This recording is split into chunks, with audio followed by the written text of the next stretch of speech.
Hola y bienvenidos a una nueva clase de historia para primer año medio. Soy la profesora Josefina Silva y los acompañaré el día de hoy.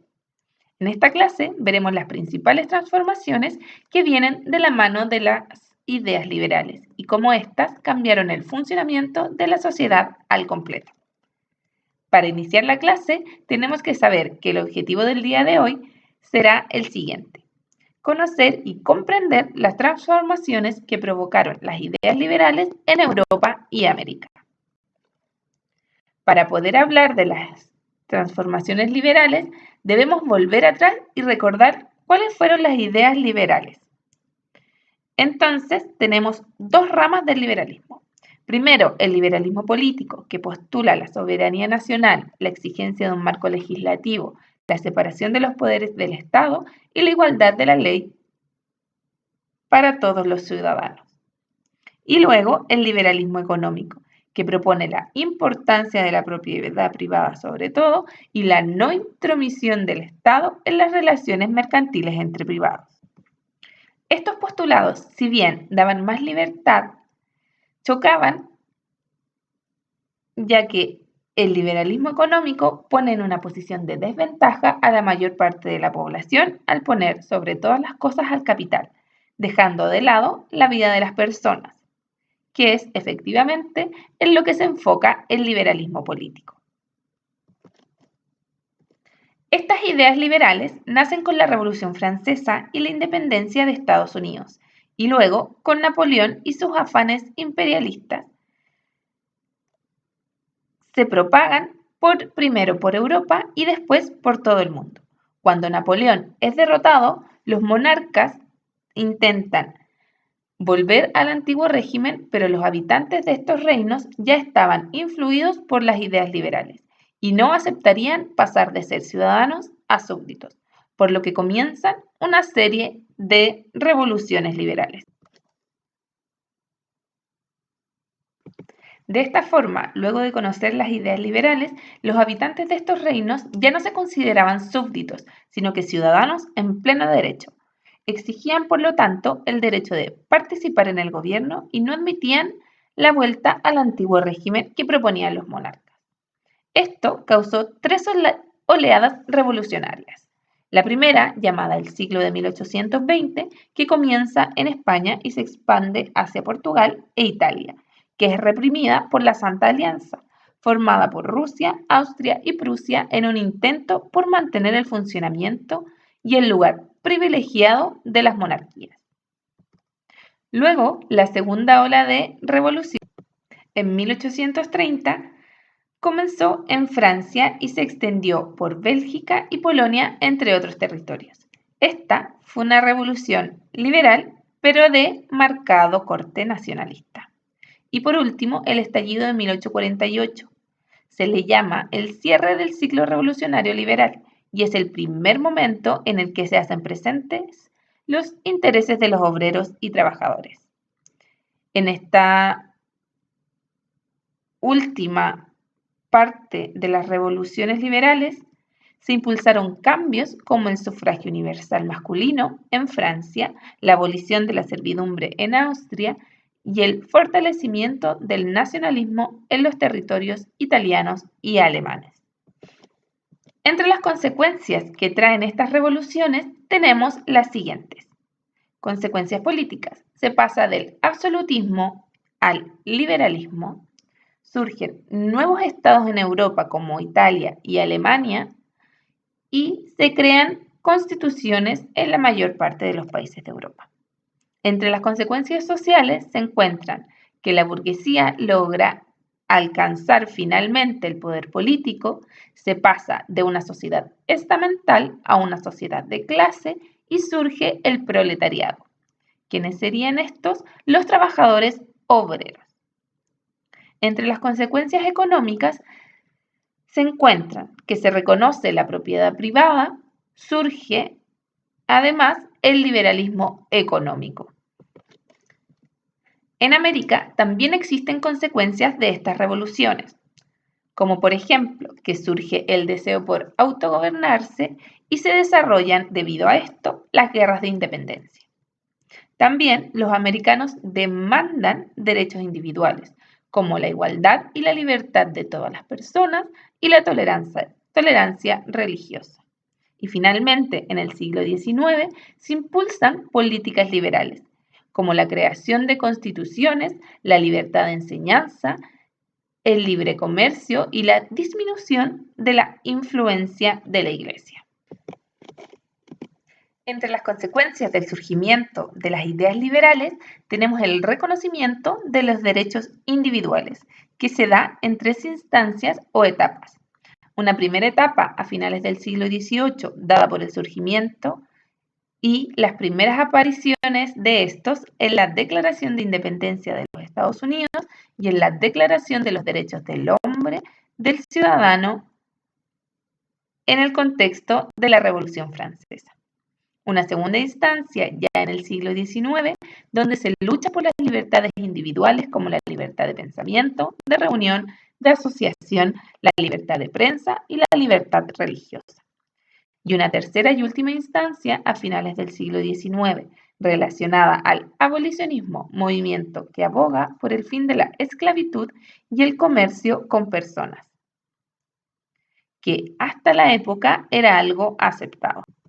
Si bien todo esto suena muy bonito, no hay que olvidar que una de las mayores contradicciones del liberalismo del siglo XIX tiene que ver con los derechos individuales, ya que estos solo beneficiaban a una porción de la población, dejando fuera a numerosos grupos como las mujeres, los nativos americanos, los mestizos, los afrodescendientes, entre otros. Todos estos grupos han luchado históricamente para poder alcanzar un estado donde puedan tener los mismos derechos y privilegios que el hombre blanco, heterosexual y cisgénero tiene hasta el momento.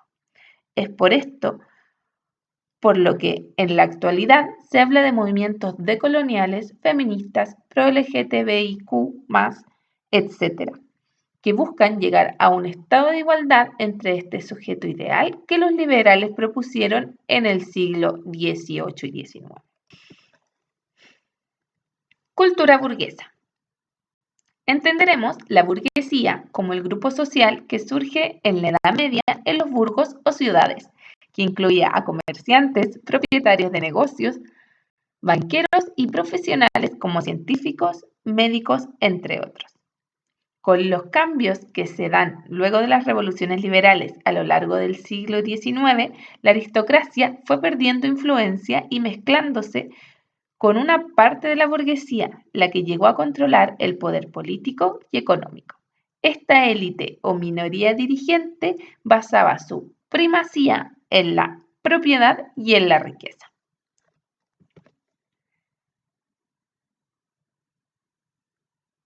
Entre las principales características de la burguesía se encuentran la valorización del esfuerzo personal, ya que el progreso económico es una de sus metas más importantes y la manera de alcanzarlo es por medio del esfuerzo que cada uno pone.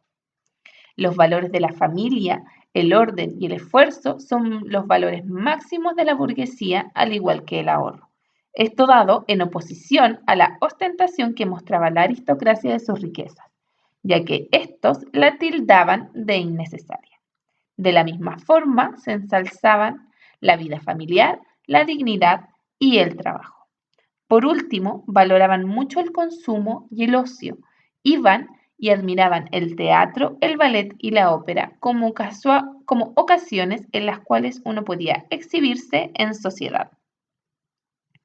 Existían tres tipos de burguesía. Una alta burguesía compuesta por grandes empresarios, dueños de industrias y comerciantes, la burguesía media formada por funcionarios públicos y profesores universitarios de alta calificación y por último la burguesía baja, integrada por pequeños comerciantes, artistas y funcionarios públicos. Dentro de la estructura burguesa, la familia es el núcleo social y dentro de esta existen roles determinados en los que el hombre es la figura pública encargándose de los negocios, la política y las relaciones públicas y las mujeres eran figuras privadas, relegadas en la mayoría de los casos a los espacios domésticos. Entre los roles más importantes de la burguesía se encuentran que fueron un factor impulsor de cambios. Entre estos cambios se pueden contar, primero que nada, la difusión del capitalismo. Los burgueses alentaron los cambios en las formas de producción, intercambio y consumo y le otorgaron un valor esencial al capital. Otro de los cambios fueron los avances en la tecnología. La fe en el progreso y la búsqueda del éxito sirvieron también para que los burgueses contribuyeran al desarrollo de avances técnicos y científicos que aplicaron en sus negocios.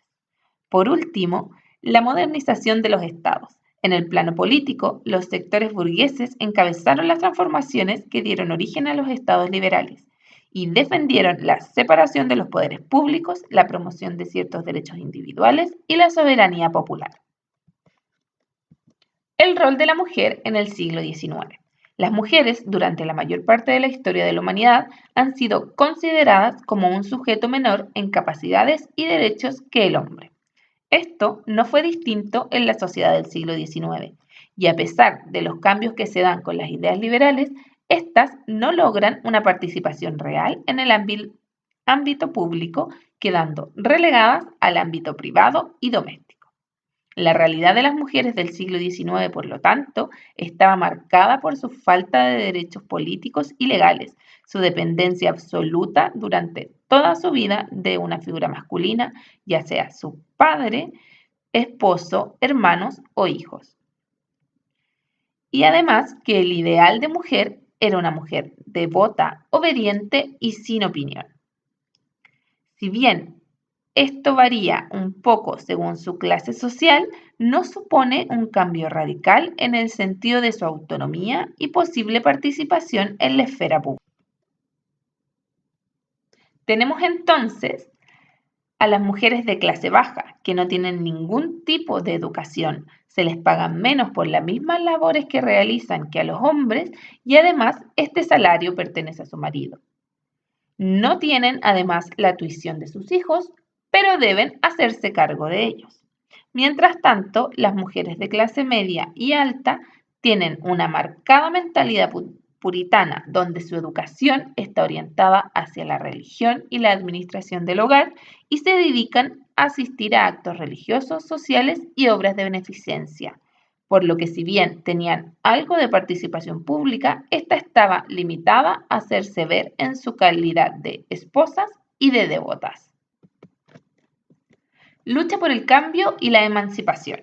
Durante finales del siglo XIX y principios del siglo XX, el rol de la mujer empieza a cambiar y comienzan a surgir las primeras organizaciones clandestinas de mujeres que luchan por su emancipación.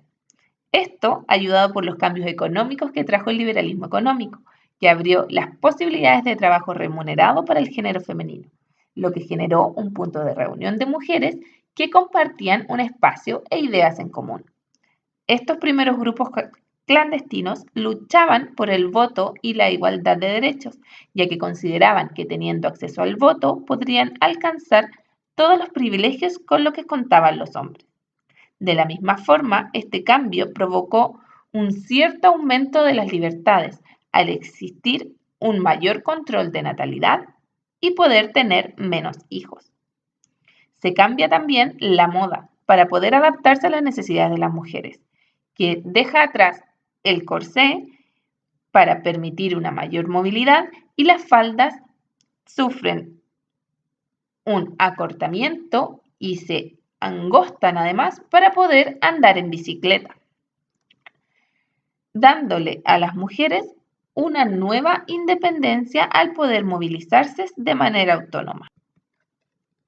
Para cerrar, por lo tanto, podemos decir que las ideas liberales formaron lo que sería el crisol para una nueva sociedad y nuevas formas de asociación y pensamiento. Cambió las maneras en las que se entendía la política, el gobierno y el mismísimo ser humano. Abrió la puerta para poder generar una igualdad que hasta hoy muchos siguen buscando. Aunque con algunos fallos, estas ideas lograron un cambio en la estructura misma de la sociedad. Luego de ver este video y realizar sus actividades, escriban las preguntas de metacognición para que realicen una evaluación de su proceso de aprendizaje. Que estén muy bien, cuídense mucho y no salgan de su casa si no es necesario. Adiós.